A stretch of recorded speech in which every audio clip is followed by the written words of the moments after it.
explore our psyche on the deepest level, something we've talked a bit about through the week here on 1233. We talked a lot about it on Tuesday.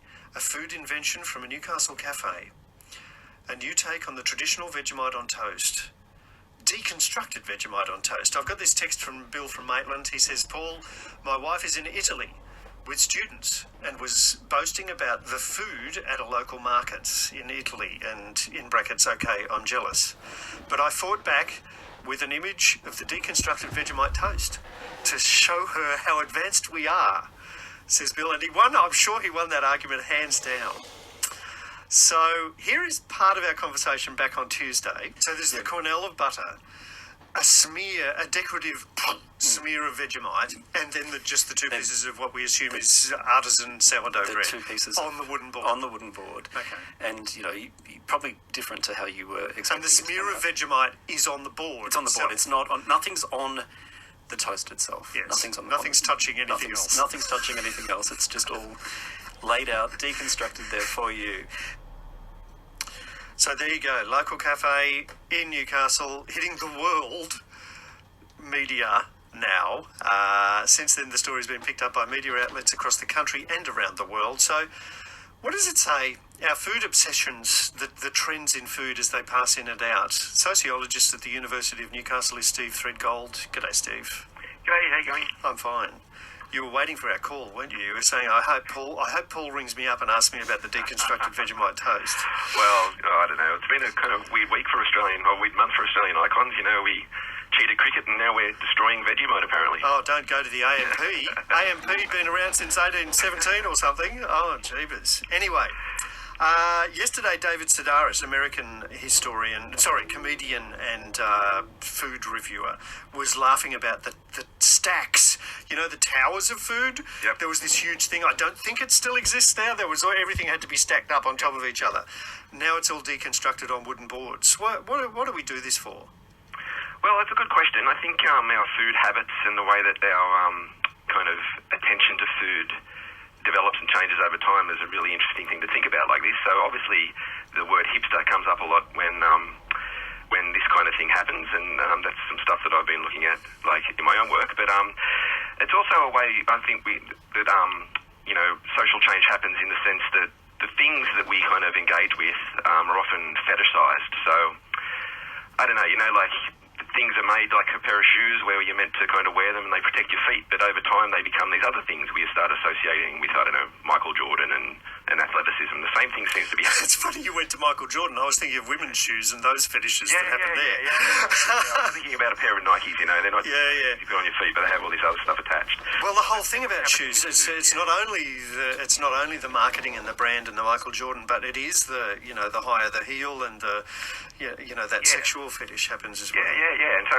sociologists call this commodity fetishism, where the things that we have aren't just about the kind of use value. They can't take on all these kind of symbolic values, and the way that we relate to them is kind of a lot about our identity and the way that we're brought up and, our values and morals. So, something like the deconstructed Vegemite, your reaction to that, whether you think it's a good thing or a bad thing, kind of puts you in a particular kind of place in society, based on your class and your race, ethnicity and that kind of thing. So there's a really, really famous little quip here from a sociologist called Taste Classifies, and it classifies the classifier. We all make judgments about people's taste, but those judgments you make kind of classify you as well. Ah, very interesting. Yeah. And it's also very interesting, you say, as you say, we can take the mundane things in life, an article of clothing like a shoe, and as soon as you kind of go, there's a nice shoe and an ugly shoe, you then run that forward to its logical conclusion, and you get into this whole fetish thing and the marketing thing and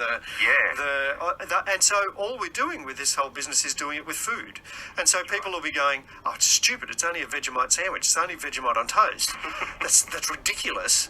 But as you say, that classifies them as a certain kind of person. For somebody else, they'll go, food, yes, that's a mundane thing, but there's nicely presented food and there's not nicely presented food. You run that forward and you immediately get into bizarre stuff. It's going to run into weird things that people will go, that's ridiculous. That's right, and it's interesting you think about what's weird now or what's normal now, right? So, 15 years ago it would have been virtually unimaginable to see, say, a tradie walking around at lunchtime with a stick of sushi.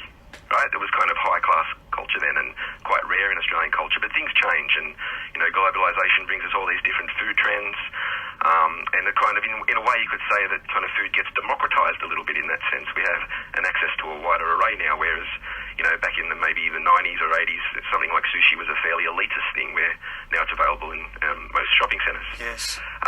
So, yeah, that kind of social change happens really, really rapidly in many ways. What I found interesting about this too, like there's a lot of stories about this out there at the moment, and they're all commenting about how people are outraged by this. I don't see outrage when I see the comments. I see a lot of people just having fun. It seems to be that then the kind of people, you know, taking the piss on comments underneath these kind of things are kind of having fun, but then it gets reported as people are really angry about this, and they don't seem to be. They seem to be having a lot of fun with it, you know. So I think a lot of the comments I'm reading actually seem to be very appreciative of the deconstruction of Vegemite toast. They're talking about stuff like, at least I get to decide how much is, you know, that's butter right, and Vegemite. So again, there's a kind of a bit of freedom maybe here, and we're not relying so much on the experts to provide us with what our meal tastes like. So we get a bit of a opportunity here to make those decisions. See, that's taking something that is... I imagine the deconstructed Vegemite toast was done for aesthetic reasons. I imagine that's why they would have started it. But then people are going, hang on, no, this is quite functional. Yeah. I can determine how much butter goes on. I can determine how much Vegemite goes on. Yep. So you've kind of gone backwards. You've taken the amazingly presented shoe and gone, I'm just going to wear it as a shoe. Yeah. Well, and people are going, well, you know, that toast is going to be cold. Right? There's a lot of people are worried about the temperature of the toast. That has been the principal concern. But personally, I don't get it. I don't understand the temperature of the toast argument, because you just take the toast out of the toaster, put it on the board and deliver it to the table, and it would be exactly the same temperature as whatever else you do. Yeah, you would think that's the case. That's right. So, you know, the kind of various comments about this kind of stuff doesn't necessarily have to relate to any kind of reality. People are kind of, you know, bathed in satire and parody and irony when they're making these comments, and particularly where this came from was from the Facebook site Brown Cardigan, which was originally an Instagram post that Brown Cardigan kind of repurposes things for their own kind of meme fun. And then, yeah, you see this kind of comments under that. There's a whole lot of people just kind of having fun with it, really. The other interesting thing, I suppose, is that it's Vegemite. It's not any fancy food, and we kind of think Vegemite is not fancy. Yep. And so they've taken something that is very commonplace, very Nana's cupboard, and they've smeared it decoratively on a wooden board, and that's the other disjunct, the weird thing that's got everyone talking about it. That's why it's become a sensation. Yeah, I don't think it would have happened if it was, say, peanut butter or honey, right? I think Vegemite is a kind of iconic Australian thing. It kind of in some ways, you know, has connotations with our kind of fairly simple kind of egalitarian existence that we kind of mythically live by. And then when someone does something different, you know, people find it either amusing or whatever. So, yeah, I think the fact that it is Vegemite and it's such a kind of important Australian icon over the years is kind of part of the reason it's become the bigger deal that it kind of has. Great to rap about it with you, Steve. Thanks very much. Okay, Paul, thanks, mate. That's Steve Threadgold, who is a sociologist at the University of Newcastle, and that's really interesting. I reckon that's fascinating. Well worth kicking the conversation along with the deconstructed Vegemite toast.